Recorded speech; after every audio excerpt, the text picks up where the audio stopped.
Welcome to Work Life by Design. I'm your host, Mel Marsden. If the last few years have taught us anything, it's that change is inevitable and we no longer need to go to work to work. As a workplace dynamic strategist and the founder of Community, I draw back the curtains on my own business, the clients and projects that we deliver, along with tapping into the knowledge and insights from academics, business leaders and champions of change. I believe that our environments have the power to positively influence our behaviour and performance, inspiring our human potential. Our workplaces are really constructed of three main pillars. We've got people, we've got place, and we've got technology. People is the people that work for us. It's all of the things that they need to be able to do their job. Place is the container that enables people to come together. It's our workplace. It's all of the things that physically exist within that environment. Now, people and place are really our organisation's two greatest costs, but they are also our two greatest assets. And the extent of technology that we have in our organisations is really what is then determining their optimisation. Now, as many businesses are really struggling with the question of how much space do I need and how do I get my people back to the office, balanced out with the equation of looking at sharing desks and then capacity planning, what we are seeing is a real tug of war between people and place. But there is a solution that technology can provide, and it's one that can go far beyond the immediate problem.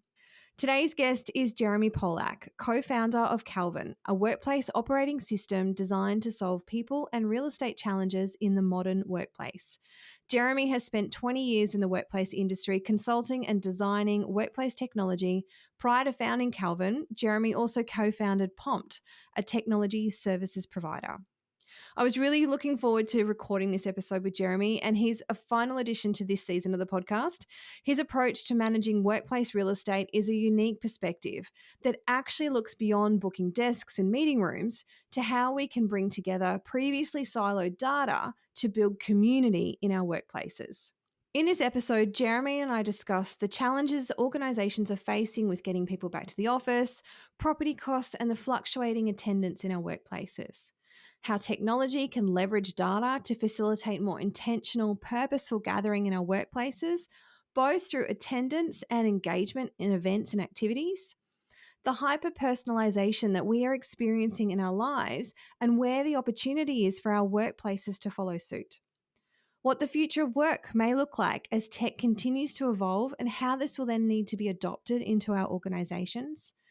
Plus, the ROI that well-executed tech solutions can have in supporting organisations to optimise their real estate and enhance the engagement and performance of their people.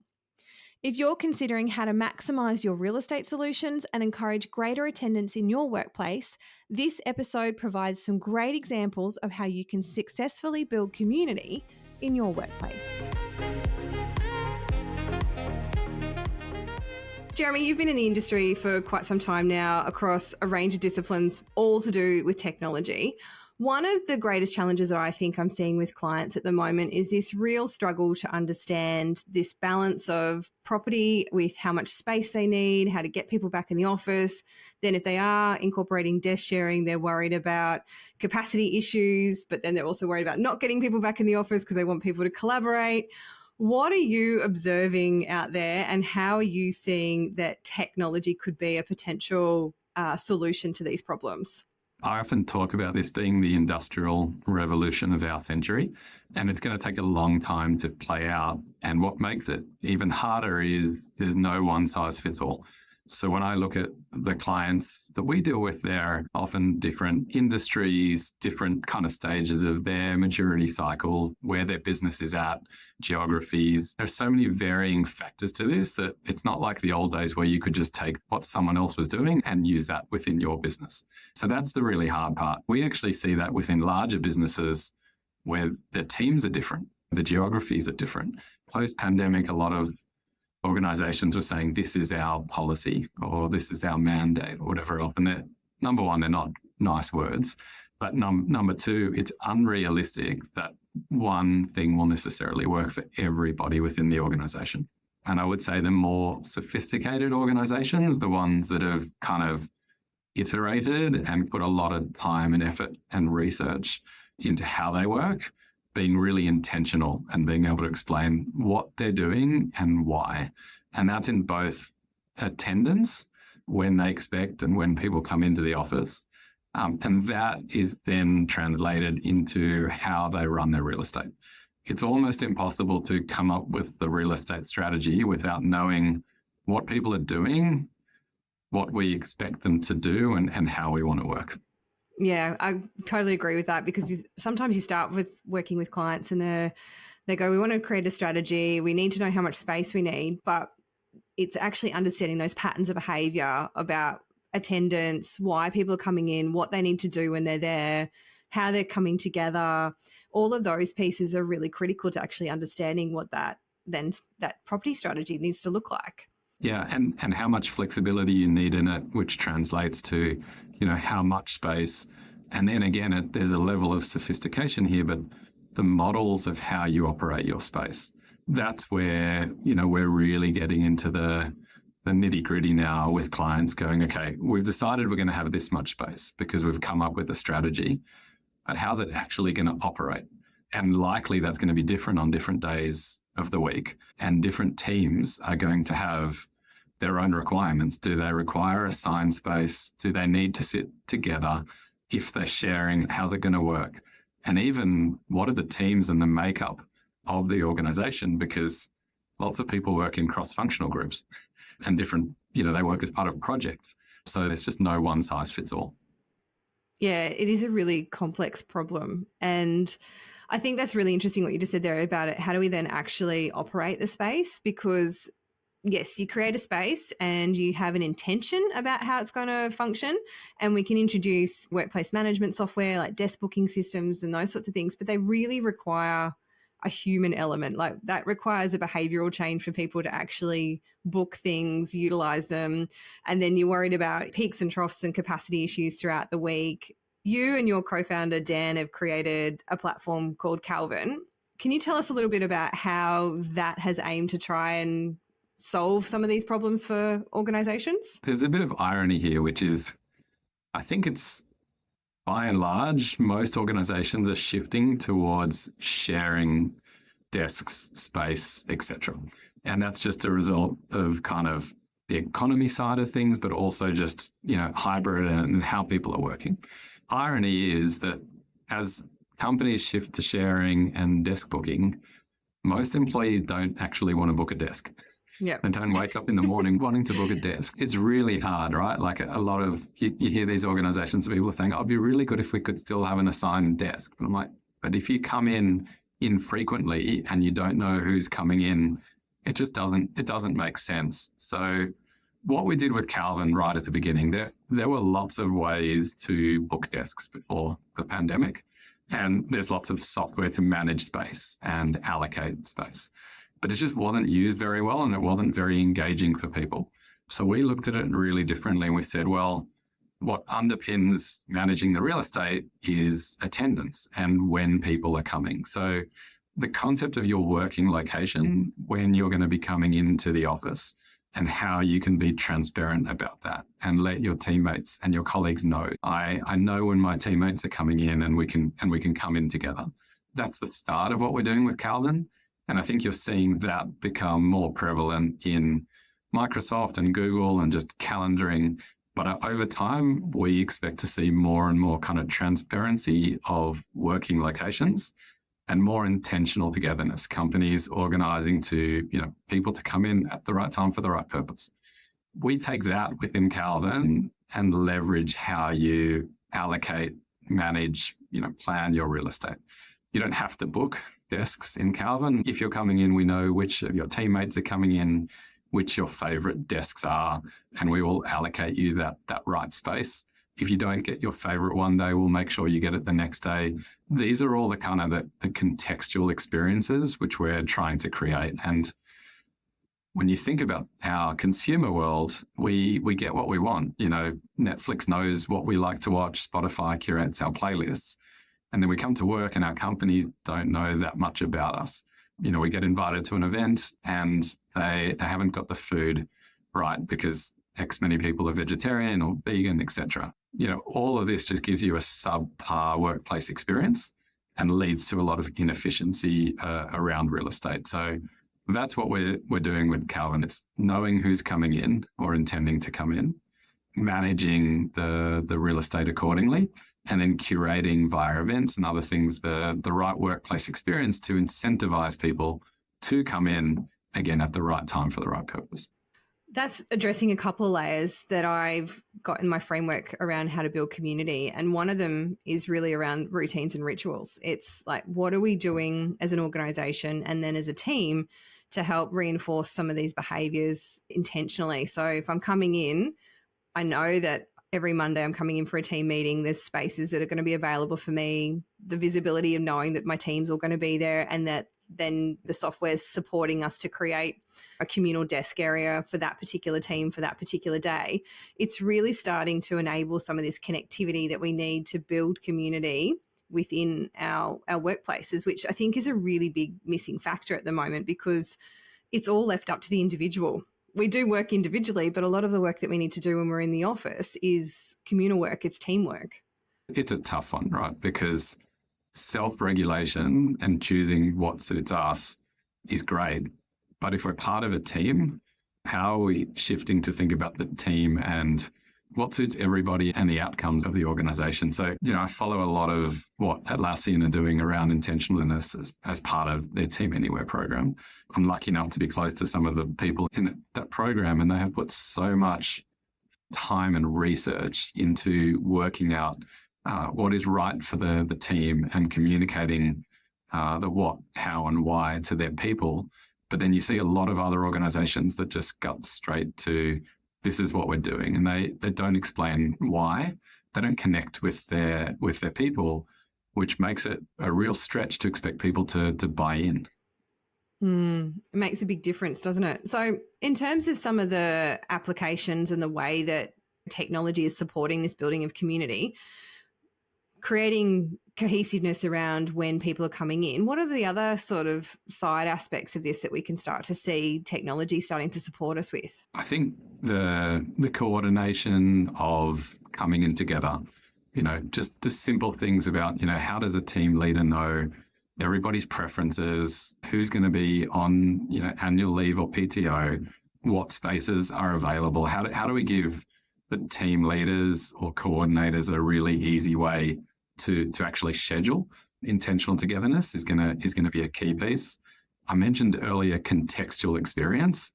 How do we take that knowledge of our people and provide a really curated contextual experience? What events or activities are our people interested in, and can we put in more of those and incentivize them to come in together to meet like-minded people, and feel part of a community. Right now, again, most of that information is siloed, and a lot of organizations don't do a great job of leveraging it.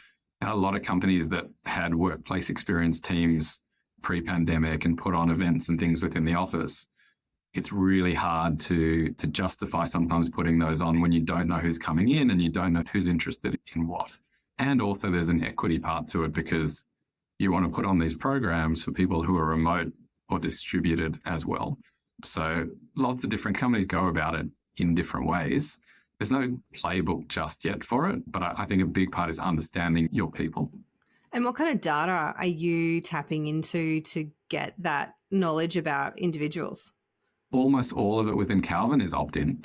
So sharing your preferences, your dietary preferences, which obviously can only be seen by catering or administrative teams, your skills, your hobbies, your interests. This is all opt-in. And the organizations where we're seeing them leverage it really well is where there's a quid pro quo. By sharing that information, you are getting a value exchange to basically take advantage of a number of people that have that interest or hobby. And there's quite a bit of information written up on what Canva do with their Vibe team. They put on about 400 events a month at the moment. And it's just amazing what their Vibe team do. I think they're probably the most advanced I've seen. And they've got clubs and events and activities and all these things that are on, and they're targeted towards what their people are into. They build communities. they're leveraging technology to schedule those, to invite people to it. So by sharing your interests, you can get invited to these things and you can participate and meet like-minded people.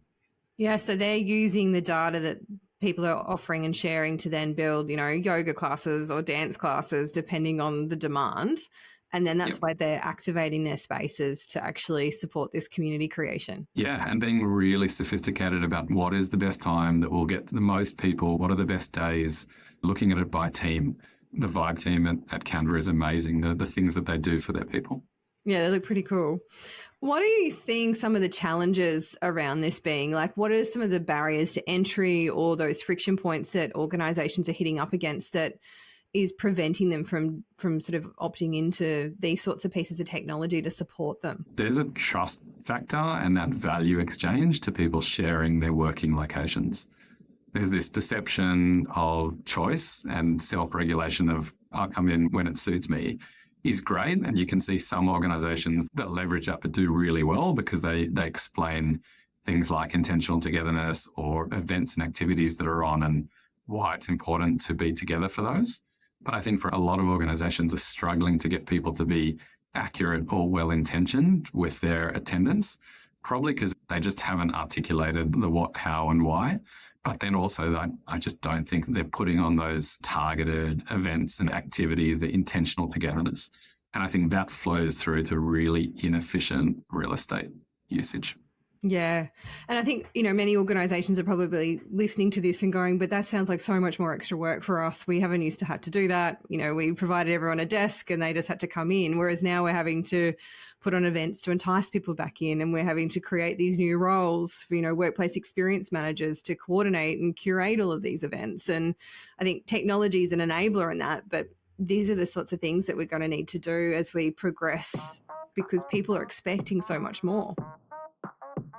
What do our workplaces look like when we no longer need to go to work? As organisations navigate a new frontier, struggling to work out what's next in today's hybrid and distributed world, how can we leverage one of our greatest assets, our workplace? My book, The Next Workplace, Designing Dynamic Environments that Inspire Human Potential, will show you how to leverage your workplace to attract and retain talent, increase employee engagement, and elevate employee experience, plus deliver bottom-line returns on your investment. The Next Workplace is the ultimate playbook. It will inspire your thinking, show you how to unlock the data in your business, provide you with the resources to build your business case with confidence, and reveal the proven frameworks and practical tools to align, enable, and inspire the human potential within your organisation. So, to grab your copy and begin to reimagine your next workplace, head over to my website, melissamarsden.com.au/book. Look, technology can't do it on its own, right? Calvin or any other platform isn't going to just solve these problems for you overnight. It's an enabler that is part of a strategy and requires change, and there's a journey to go on. And it is really hard work. I think that's why industrial revolutions take years and years to play out. This won't land overnight, and I think the more you read mainstream media and you talk about attendance and mandates and everything else, and people are on either side of the fence, the answer lies in the middle. If you've got a 5-day-a-week mandate to come into the office and you've explained why that's really important for the organization, great. If you tell people that they never need to come into the office, but you're doing all of these things to build that culture and connectedness, great. It's when you're in the middle, that's the challenge. People in real estate are the two biggest cost centers for most organizations. So I think while it's going to take a lot of effort, it should justify a significant return if we do it the right way. Yeah. And technology really is just that enabler. Your people and your place are your two big factors.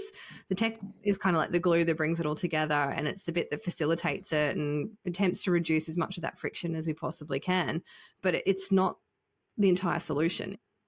Yeah, I think tech has a lot of potential, particularly driven by AI, to more effectively use space. If you accept, and I think this is what we're seeing with most clients, that you're going to have a bit less space, but you're going to need to operate it a lot smarter because it's going to be really busy on certain days and quiet on others. So how you operate that space on both the busy days and the quiet days becomes really important. So knowing people's plans and being able to predict that is one thing. Knowing the groups and how they're working and what they need is another.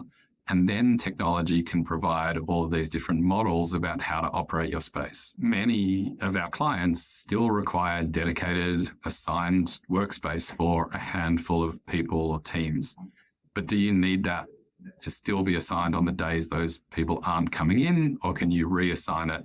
Most organizations are going to shared neighborhoods or zones. Ironically, that's probably not the most efficient way to manage space, because those zones and neighborhoods are either too big and empty, or they're too small. So we're working with a number of organizations to use AI and more effectively stack the building. What really matters is when you're coming in that you're sitting with the people that you need to work with.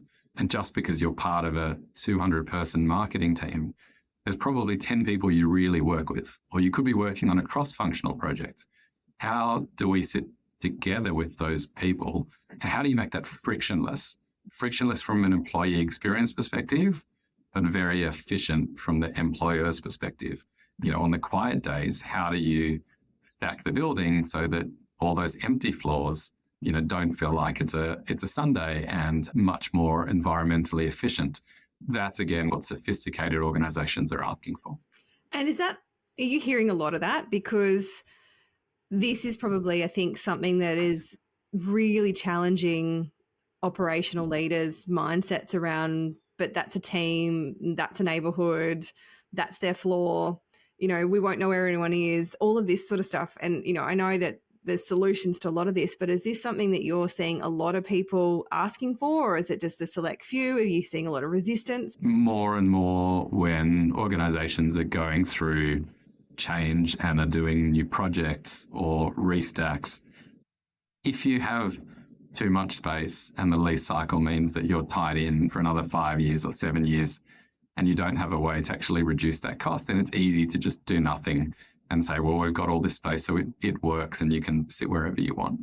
It is really driven by the cycle and the stage of where the organization is, and also probably where they're at on their journey, not just their property journey, but where they're at with workplace experience and culture and connectedness as well. And, but it's early. I think all of this will be mainstream over the next few years. We're going to have to be better intentioned and more sophisticated. But, you mentioned it earlier, this is hard. Yeah, it is really hard. And because I love the idea of our buildings being so flexible that they're really being built on a daily basis based around the teams that are actually being there. Like you said, that dynamic stacking, let's fill it up from the bottom. If we don't need the top floors, then they're empty for the day and we can shuttle the services down. It makes so much sense from a facilities perspective, operationally, environmentally. And then you're keeping that buzz and that activity where the people are. But where I'm seeing that be a real mind stretch for some of these organizations, because they're usually coming from a place where they're still at one-to-one desking. We're already going through a leap to get to a shared desking, and then we want to take them to this thing where we actually don't even know which floor we're going to be on whenever we come in on a different day. Like, it's a huge leap, particularly for a lot of organizations that have probably been doing this for 10, 20 years. Yeah. And I think it's harder again because the answer is probably a mix of all of these different models.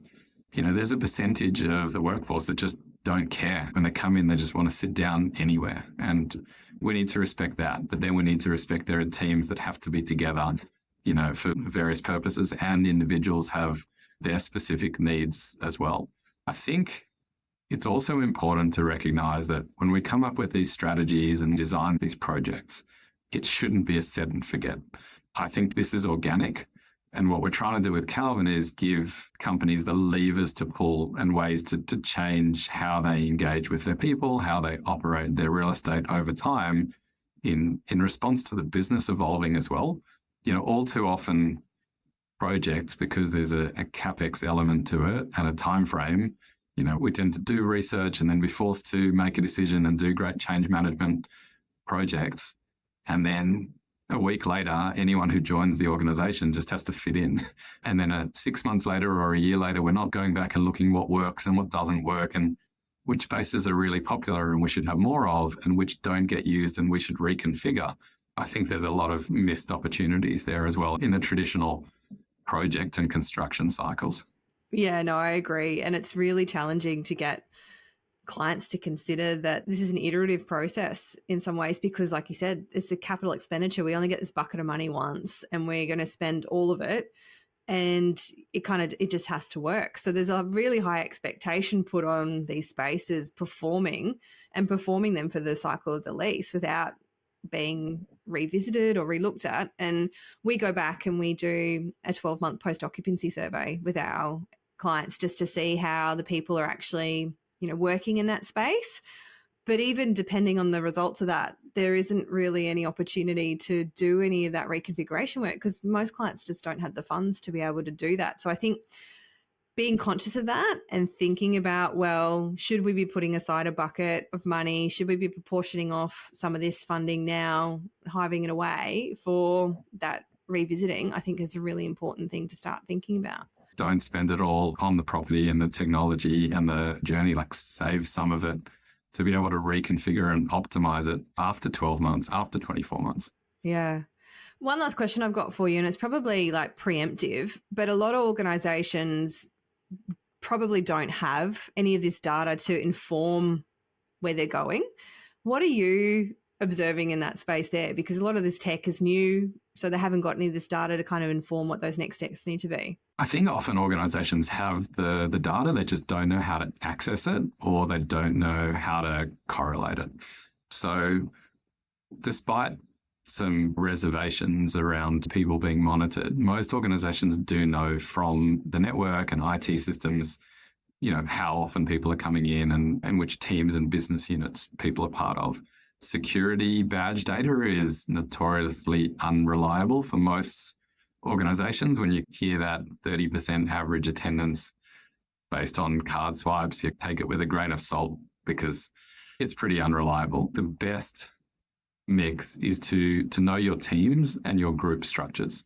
That's the starting point to actually dig down a couple of layers and understand how teams and then subgroups actually operating, both in terms of attendance, in terms of how they use space, whether it's shared, unbookable space, bookable meeting rooms, desks, etc. So even if you have to manually aggregate some of this data, or at least at the beginning of your project or journey, I think you've got to just work out how to dig it up and reference it. And then the more sophisticated ones over time, some of the clients we're working with and are using Calvin, we obviously have people's preferences about when they intend to come into the office.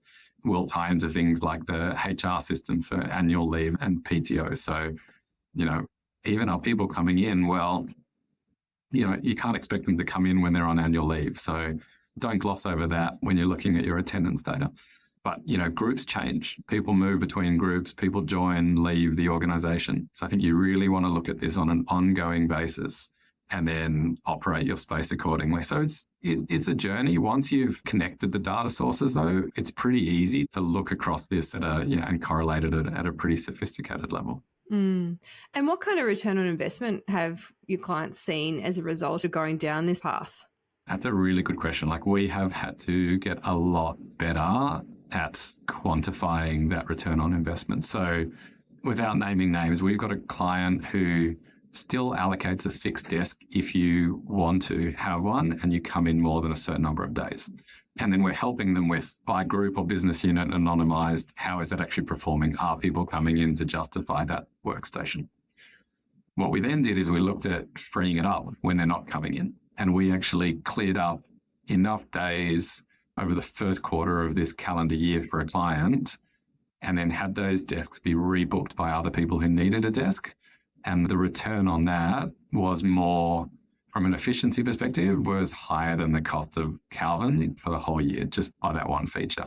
For another client, we went and helped them clear out the bottom quarter of bookings that were made by people who were consistently not coming in, because that's a really inefficient use of space.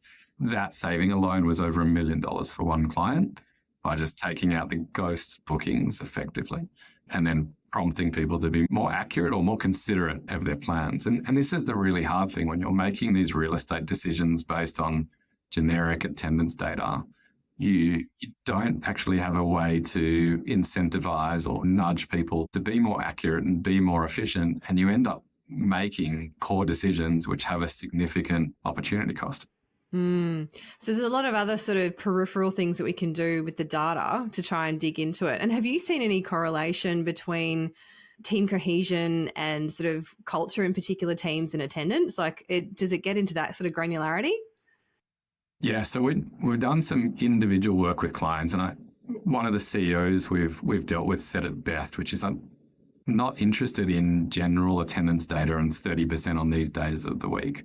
They were looking at it at a business unit level and tying it to performance and tying it to tenure and employee turnover, and actually looking at going, right, the business units that are performing really well and people are sticking around and there's a high level of satisfaction.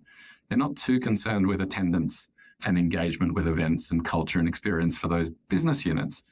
But they were looking into the teams that weren't performing and how they could leverage attendance, or even do we come in on the same days, or are we engaged with company-wide town halls and culture and events, and taking that information and helping the team leaders where they were experiencing higher levels of turnover and dissatisfaction in feedback surveys, and looking at the correlation to attendance together and engagement with culture and events.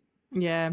And just anecdotally, you'd expect that the more that people are coming in on the same days as their colleagues, participating in company-wide events, that they would be more engaged, and therefore there would be better communication. There'd be, better understanding of each other, and those social networks and contracts would be a lot solid. Yeah, it makes sense that kind of loose connection, I suppose, would actually have some sort of feedback to the business. In the private work we've done with clients, there is definitely a correlation with aligned attendance, which could be intentional togetherness once a quarter, twice a year, but engagement with events, company-wide activities, and performance and satisfaction. Yeah, but it's purposeful. And I think that's the thing is we're not asking everybody to come in, but when we are expecting people to come in, it's for a reason, and people know what that reason is and how it's contributing to them and their professional development and the development of the company. And like you said earlier, it just comes down to communication, making sure that everyone really understands the why. I mean, you can say come in because it gets us X or Y, but if you then don't put the work into putting on those engaging and community building events and activities, it doesn't work. People aren't going to come in for no reason and just all of a sudden feel connected and engaged. Yeah, there needs to be a quid pro quo. It needs to be a to and from.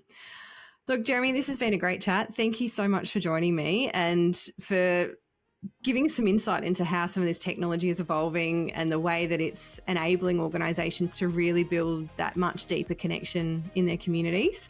Appreciate everything you've shared with us today. Thanks for having me.